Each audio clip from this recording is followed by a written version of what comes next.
الجزائر تتعرف على منافسيها في تصفيات كان المغرب 2025. أهلا وسهلا بكم متابعيني الأعزاء، هيا بنا لنتعرف على خبر اليوم.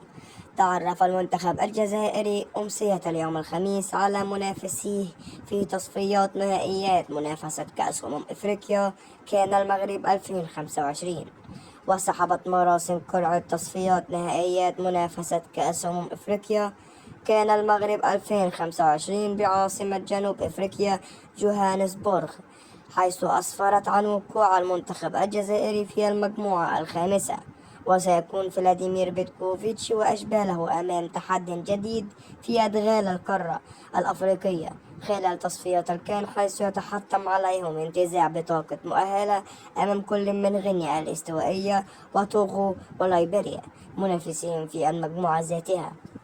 وعلى قرار المجموعة الخامسة التي تضم المنتخب الجزائري يتأهل صاحب المركز الأول ووصيفه عن كل مجموعة إلى كان المغرب، إلى علما أن 48 منتخب سيخوضون من التصفيات مقسمين إلى 12 مجموعة.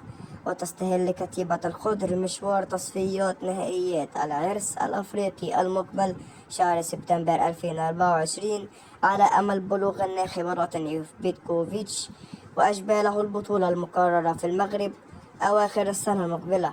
وتنطلق فعاليات نهائيات منافسة كأس أفريقيا كان المغرب بتاريخ 21 ديسمبر 2025 على أن تستمر إلى غاية 18 يناير 2026.